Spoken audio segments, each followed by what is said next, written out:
Hi అండి, అందరికి నమస్తే. నా పేరు గిరి. వెల్కమ్ టు మిస్టేక్ గిరి. ఈరోజు నేను వాల్మీకి ఆశ్రమంలో సీతమ్మ వారు నివసించిన ప్రదేశాలు, లవకుశులు జన్మించిన ప్రదేశమైన అవనిబెట్టకి వెళ్తున్నాను. అక్కడికి ఎలా చేరుకోవాలి, అక్కడికి వెళ్ళిన తర్వాత ఏమేమి చూడాలన్నది మొత్తం వీడియో చివరి వరకు చూసి తెలుసుకుందాం.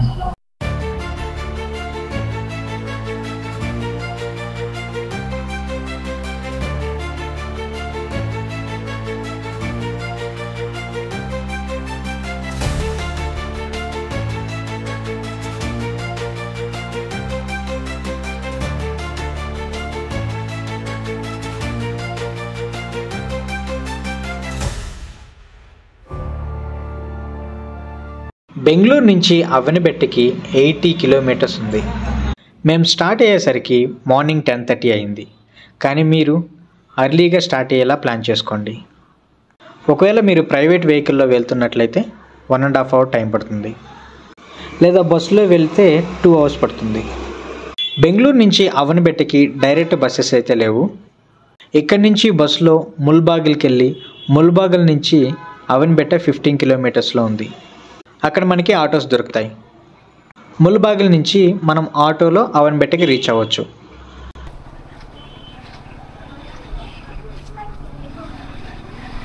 టెంపుల్ మార్నింగ్ 6 నుంచి నైట్ 8 PM వరకు ఓపెన్లో ఉంటుంది. ఫస్ట్ టెంపుల్ లోపలికి వెళ్ళి దర్శనం చేసుకొని టెంపుల్ బయటికి రాగానే లెఫ్ట్ సైడ్లో మనకు ఒక రోడ్డు కనిపిస్తుంది. ఇక్కడి నుంచి 50 మీటర్స్లోనే మనకి ఈ ఆర్చ్ అనేది కనిపిస్తుంది. ఈ ఆర్చ్ నుంచి లోపలికి వెళ్తే అక్కడే మన వెహికల్స్ని పార్క్ చేసుకోవచ్చు. టెంపుల్ నుంచి ఇక్కడికి హార్డ్లీ 150 నుంచి 200 మీటర్స్ ఉంటుంది. మన వెహికల్స్ని ఇక్కడ పార్క్ చేసి ట్రెక్కింగ్ని ఇక్కడి నుంచి స్టార్ట్ చేయాలి. ఈ ట్రెక్కింగ్ ఎక్కేటప్పుడు మర్చిపోకుండా వాటర్ బాటిల్ని క్యారీ చేయండి. అటుపక్క నుంచి కాదు, ఇక్కడ ఉంది మనకు మెట్లు. అది మెట్లే, ఇది కూడా ఉంది. ఈ మాకులు ఎక్కుతారేమో, మనం కాదు. మునియాల మీద ఎక్కిపోతుంటుంది. చాలా బాగుంటుంది.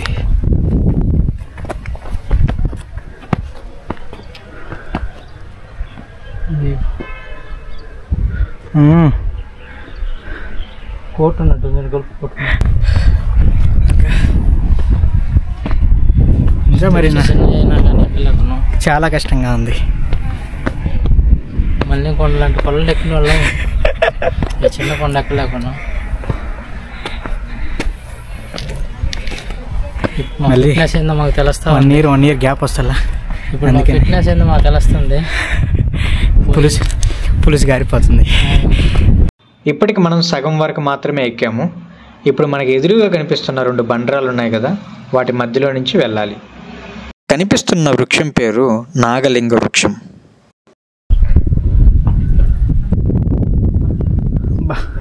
KTS నందిని అంట. అడవిని ఎవరు? SP బాలసుబ్రహ్మణ్యం. అది చూడండి ఎంత బాగుంది. అది అంత పెద్దగా ఉందా రాయి. అవనిబెట్ట. ఏదో కొత్త దారిలో పోతున్నాం. ఇది అవతల కొత్త దారి, అది తెలీదు. బాబా ఏందని ఎంత పెద్ద రాళ్ళు.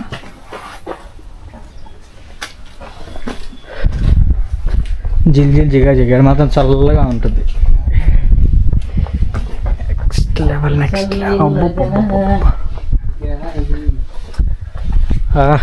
అన్నిటి పక్క ఏం లేదన్న, జస్ట్ ఉందన్న టెంపుల్ ఉంది. అబ్బా ఇక్కడికి రాగానే కనిపించినాయి ఇక మేడలో కట్టేస్తారు, మేడలో కట్టేస్తారు. ఫైనల్లీ అవనిబెట్ట ఒక 200 స్టెప్స్ ఉంటాయి. ఆ 200 స్టెప్స్ అయితే ఎక్కేసి వాల్మీకి ఆశ్రమంకి అయితే వచ్చాను. ఈ వాల్మీకి ఆశ్రమము రామాయణంలో రాముడు సీతాదేవిని తీసుకొని అయోధ్యకు పోయిన తర్వాత మళ్ళీ వనవాసానికి పంపిస్తాడు, అడవులకు పంపిస్తాడు. ఈ అడవులకి పంపించే టైంలో సీతాదేవి ప్రెగ్నెంట్. అప్పుడు సీతాదేవి కొన్ని కథనాల ప్రకారం నార్త్కి వెళ్ళారు, కొన్ని కథనాల ప్రకారం సౌత్కి వెళ్ళారని చెప్తుంటారు. అయితే ఈ సౌత్కి వచ్చిన ప్లేస్ వచ్చేసి అవనిబెట్ట. ఈ అవనిబెట్టలోనే వాల్మీకి ఆశ్రమంలో తన మెటర్నిటీ పీరియడ్ మొత్తం ఇక్కడ జరిగింది. ఈ స్థలంలోనే ఈ అవనిబెట్టలోనే సీతాదేవి లవకుశులకు జన్మనిచ్చింది. అదేవిధంగా వాళ్ళ విద్యాభ్యాసం మొత్తం విద్యాన్ని ఇక్కడే నేర్చుకోవడం జరిగింది. ఆ శ్రీరాముడు క్షత్రియ ధర్మం ప్రకారం అశ్వమేధ యాగం చేస్తాడు. అశ్వమేధ యాగం అంటే ఏంటంటే ఒక గుర్రానికి ఆ రాజ్యం ఫ్లాగ్ కట్టేసి ఆ గుర్రాన్ని వదిలేస్తారు. ఆ గుర్రం ఎక్కడి వరకు అయితే ఎంత దూరం అయితే వెళ్తుందో ఆ రాజ్యాలన్నీ ఆ రాజు ఆధీనంలోకి వస్తాయి. అలా ఆ అశ్వం ఈ అవనిబెట్ట నియర్ బై వచ్చేసరికి ఇక్కడ లవకుశులు ఉండేవాళ్ళు. ఈ లవకుశులు ఉండేసరికి ఆ గుర్రాన్ని వాళ్ళు అదుపు చేసి ఈ ప్లేస్లోనే, ఈ అవనిబెట్ట ప్లేస్లోనే, ఈ వాల్మీకి ఆశ్రమంలోనే ఆ గుర్రాలని అదుపు చేసి వాళ్ళు ఇక్కడే కట్టిపెడతారు. ఈ విషయం తెలుసుకున్న రాముడు తన సైన్యం మొత్తంతో కదిలొచ్చి ఈ లవకుశులతో యుద్ధం చేస్తాడు. కానీ ఇక్కడికి వచ్చేంత వరకు రాముడికి తెలియదు ఈ లవకుశులు వాళ్ళ కుమారులే అని. ఇక్కడికి వచ్చి రాముడు లవకుశులతో యుద్ధం చేస్తాడు. దాని తర్వాత యుద్ధం జరిగిన తర్వాత కొంచెం సమయం తర్వాత ఈ లవకుశులు వాళ్ళ కొడుకులే అని చెప్పి రాముడికి తెలుసుకున్న తర్వాత పశ్చాత్తాపంతో వాళ్ళ కొడుకులతోనే యుద్ధం చేస్తున్నాడని ఆ పశ్చాత్తాపంతో ఇక్కడ శివలింగాన్ని ప్రతిక్షేపించి ఆ శివలింగానికి పూజలు చేసేవాడు. శ్రీరామునితో పాటు లక్ష్మణుడు, భరత, శత్రుఘ్నులు, వాలి, సుగ్రీవుడు కూడా వాళ్ళ శివలింగాలు వాళ్ళు ప్రతిక్షేపించి శివ పూజ అయితే చేశారు. ఆ వీడియో అనేది నేను ఇంకో వీడియోలో చెప్తాను. మనం ఇప్పుడు వాల్మీకి ఆశ్రమం దగ్గర ఉన్నాం. ఈ వాల్మీకి ఆశ్రమం దగ్గర సో ఇక్కడి నుంచి రైట్ సైడ్ వెళ్తే వాల్మీకి ఆశ్రమం అయితే వస్తుంది. వాల్మీకి ఆశ్రమం దగ్గరికి వెళ్ళి సీతాదేవి, లవకుశులు వాళ్ళు నివసించిన ప్రదేశం, అలానే వాళ్ళు వాడిన వస్తువులు కూడా ఇక్కడ ఉన్నాయని చెప్తున్నారు. అవి కూడా కంప్లీట్గా చూద్దాం పదండి.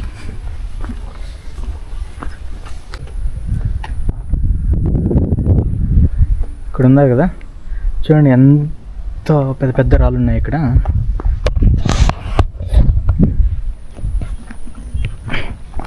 ఫస్ట్ మన స్లిప్పర్స్ అనేవి ఇక్కడ వదులుతాము. ఈ వాల్మీకి ఆశ్రమంలో ఫస్ట్ మనకు కనిపించేది పంచపాండవ దేవాలయం. సో ఈ దేవాలయం లోపలికి వెళ్దాము. ఇక్కడ కూడా శివలింగం అనేది ఉంది.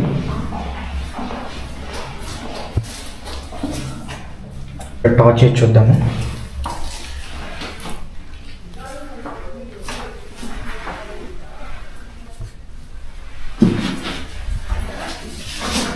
ఇక్కడ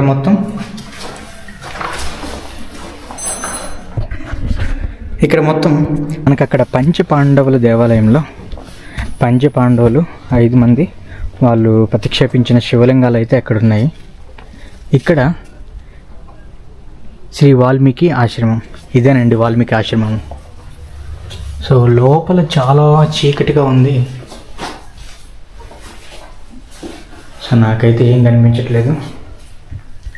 టార్చ్ ఆన్ చేద్దాం.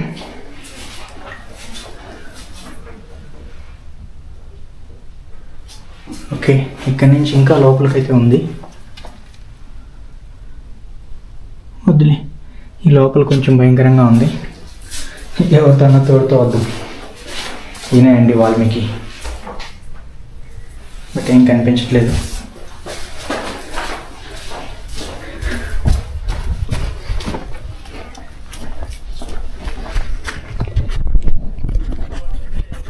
మనకి ఎదురుగా ఇక్కడ ఉంది కదా, సో అది వచ్చేసి పంచపాండవుల ఆలయం. ఈ పంచపాండవుల ఆలయం పక్కనే లెఫ్ట్ సైడు మనకి వాల్మీకి ఆశ్రమం అని ఉంది. ఈ వాల్మీకి ఆశ్రమం లోపల ఇది పెద్ద బండరాయి. ఈ బండరాయి లోపల ఒక చిన్న గృహలాగైతే ఉంది. కానీ నేనైతే ఇప్పుడు ఆ గృహలోకి వెళ్ళలేను. నా మీద మా అన్న కూడా వచ్చినాడు. మా అన్నతోటి మళ్ళీ వెళ్ళే ప్రయత్నం అయితే చేస్తాను. ఇప్పుడు మనం ఇంకో ప్లేస్కి అయితే వెళ్దాం.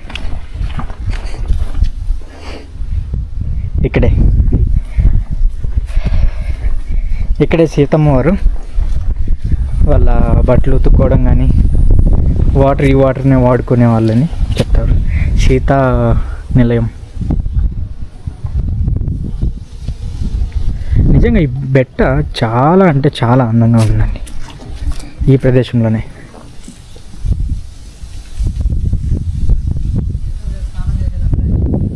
చెప్పినా ఇక్కడ నుంచి వ్యూ మాత్రం చాలా అద్భుతంగా ఉంది. చూపిస్తా చూడండి. మంచి ప్లేస్ పట్టినామన్నా.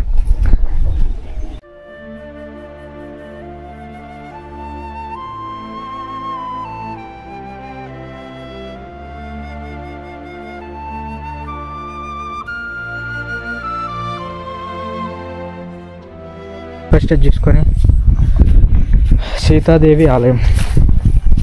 ఇప్పుడు మనం సీతాదేవి ఆలయంకి అయితే వెళ్తున్నాం. అక్కడే పెట్టొచ్చు నాన్న. తాయి మనే సీతాదేవి ఇల్లు ఇది. సీతాదేవి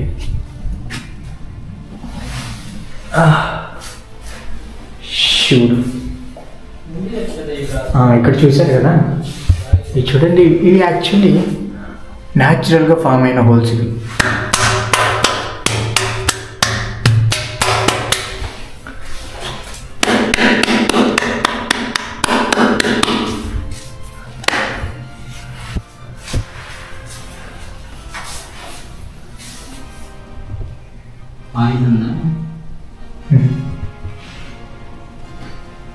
ఇది సీతాదేవి ఇల్లు.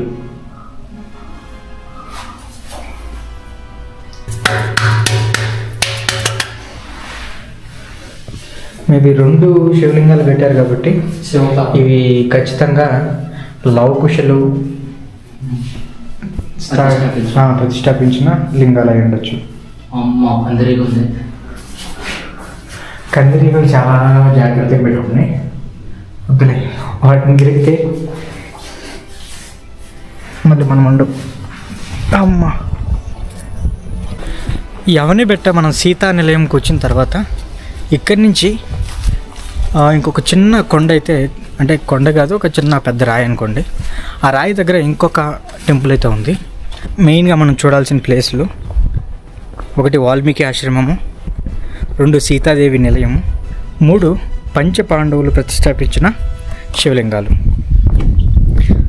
దాని తర్వాత మనకి ఇక్కడి నుంచి ఇంకో చిన్న ఒక 200 స్టెప్స్ ఉండొచ్చు. అక్కడ ఇంకొక టెంపుల్ ఉంది. మనం ఇప్పుడు ఆ టెంపుల్ కూడా వెళ్తున్నాం. ఆ టెంపుల్ కూడా చూపిస్తాను. వీడియోని తప్పకుండా చివరి వరకు చూడండి. ఇక్కడే మనకి ఏకాంత రామస్వామి మందిరం కూడా ఉంది. ఓకే, ఎంట్రన్స్ అక్కడి నుంచి కూడా ఉంది. ఇక్కడ కూడా మనకు ఒక శివలింగం అనేది లోపల ఉంది. ఇప్పుడు నేను లోపలికి వెళ్ళి ఆ శివలింగం కూడా చూపిస్తాను. షూ తీసేసి లోపలికి వెళ్దాం.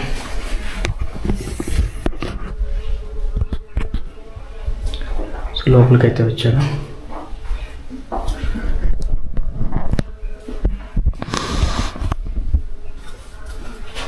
ఇక్కడ నంది శివలింగం. శివాయ.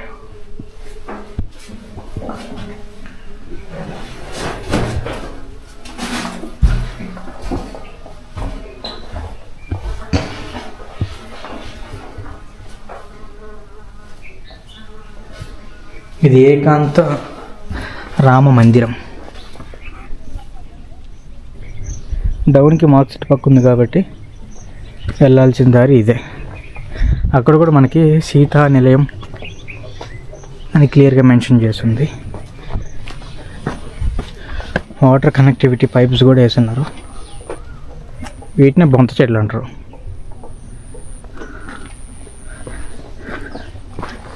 ఏమన్నా పళ్ళు కనిపిస్తే బాగుండు.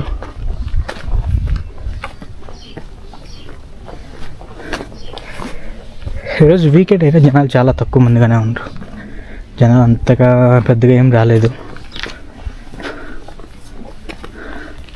మేల్గడే ఏం టెంపుల్ ఇది అన్న? మేల్గడే టెంపుల్ ఏం టెంపుల్ ఇది? దేవస్థాన సీతమ్మవారా? సీతమ్మ దేవస్థానం. ఇప్పుడు మనం పైకి సీతమ్మవారి దేవస్థానంకి వెళ్తున్నాము. చూపిస్తాను చూడండి. అక్కడ పైన కనిపిస్తుంది కదన్న. ఇటు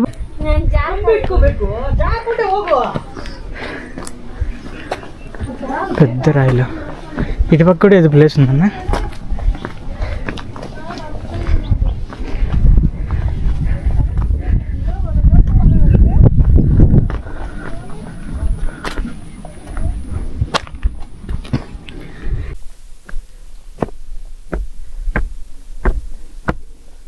రుక్మిణి.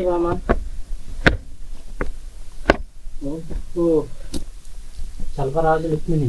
చలపరాజు రుక్మిణి ఎవరు ఏంటారు నీ చలపరాజు రుక్మిణి?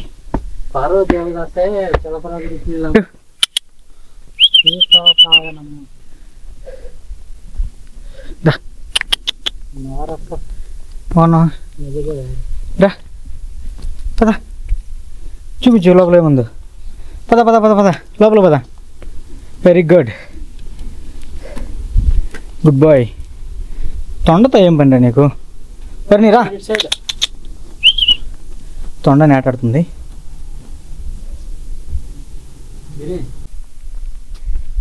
ఫైనల్లీ మనం సీతమ్మ వారి దేవాలయంకి వచ్చాము.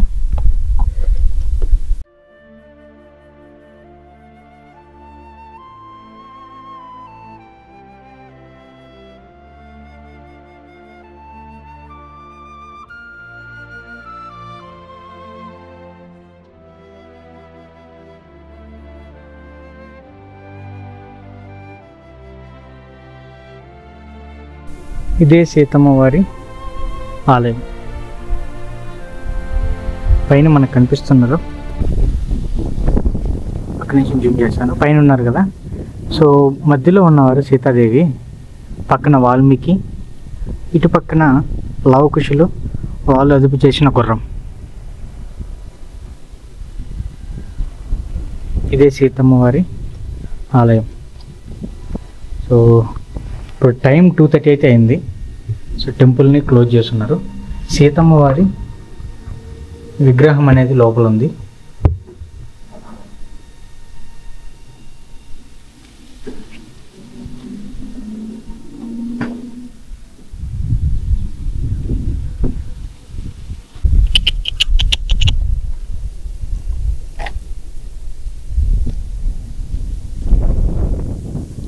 ఏయ్ కరిచినావు అనుకో నరుకుతా నేను.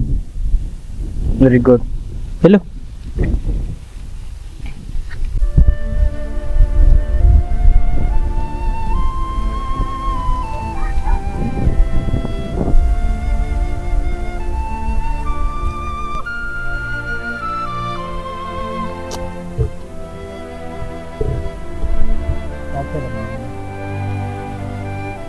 ఫైనల్లీ మనం సీతమ్మ వారిని దర్శనం చేసుకున్నాం. సీతమ్మ వారి దర్శనం అయిపోయింది. వాల్మీకి ఆశ్రమం చూసాము. సీతమ్మ వారు నివసించిన ప్రదేశం కూడా ఈ అవనిబెట్టలోనే ఉంది, అది చూసాము. సో దీనికంటే ముందు మనం రామలక్ష్మణ భరత శత్రుఘ్నులు, అదేవిధంగా వాల్మీకి సుగ్రీవులు ప్రతిక్షేపించిన శివలింగాలు కూడా ఈ బెట్ట కింద అయితే ఉన్నాయి. వాటిని కూడా మనం దర్శించుకున్నాం. అసలు ఈ అవని బెట్టకి ఏ విధంగా రీచ్ అవ్వాలంటే ఇది బెంగళూరు నుంచి ఎగ్జాక్ట్లీ 80 కిలోమీటర్ డిస్టెన్స్లో ఉంది.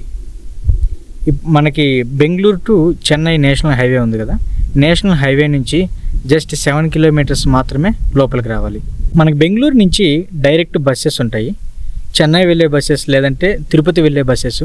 మీరు ఏ బస్సెస్ ఎక్కినా ముల్బాగుల దగ్గర లేదంటే కోలార్ దగ్గర దిగేసి కోలార్ దగ్గర నుంచి ఆటోస్ అవైలబుల్లో ఉంటాయి, అక్కడికన్నా రావచ్చు. లేదంటే మన అవని బెట్ట అని లొకేషన్ చెప్పినారంటే ఆ హైవే దగ్గర ఆపుతారు. ఆ హైవే దగ్గర నుంచి జస్ట్ 7 కిలోమీటర్స్ మాత్రమే లోపల ఉంటుంది. ఫైనల్లీ మన అవని బెట్ట ట్రెక్ అయితే ఫినిష్ అయిపోయింది. ఈ trek easy to moderate trek. ఇది అంత టఫ్ ట్రెక్ అయితే కాదు, అందరూ రావచ్చు. సో ఈ బెట్ట పైన మనం చూడాల్సినవి సీతమ్మవారి ఆలయం, పంచపాండవులు ప్రతిష్ఠించిన శివలింగాలు అండ్ వాల్మీకి ఆశ్రమం. ఈ బెట్ట కింద రామలింగేశ్వర స్వామి టెంపుల్ ఉంటుంది. సో ఖచ్చితంగా రామలింగేశ్వర స్వామి టెంపుల్ని విజిట్ చేయండి. బట్ వీడియోగ్రఫీ అనేది నాట్ అలౌడ్. కానీ నేను ఈ వీడియోలు అనేవి నేను ఒక లాస్ట్ 1.5 year బ్యాక్ అయితే వచ్చాను. ఆ 1.5 year బ్యాక్ తీసుకున్న ఫుటేజే ఇప్పుడు నేను యూజ్ చేస్తాను. సో ఇన్సైడ్ ఆ టెంపుల్ అనేది ఇప్పుడు ఏఎస్ఐ అండర్లో ఉంది, archaeology survey of India department అండర్లో ఉంది. సో ఇన్సైడ్ వచ్చేసి మీరు ఎటువంటి వీడియోలు అనేది తీయకూడదు. ఒకవేళ మీకు ఇంకా ఎనఫ్ టైం అనుకుంటే ఇక్కడ నుంచి జస్ట్ 16 కిలోమీటర్లోనే మనకి కోటిలింగేశ్వర స్వామి ఆలయం ఉంది. కోటిలింగేశ్వర స్వామి ఆలయం కూడా దర్శనం చేసుకోండి. ఈ వీడియో కనుక నచ్చినట్లయితే లైక్ చేసి, ఇప్పటివరకు ఛానల్ సబ్స్క్రైబ్ చేసుకోకపోతే సబ్స్క్రైబ్ చేసుకొని పక్కనే ఉన్న బెల్ ఐకాన్ని యాక్టివేట్ చేసుకోండి. పనులు కావాలి కిందకు పోతే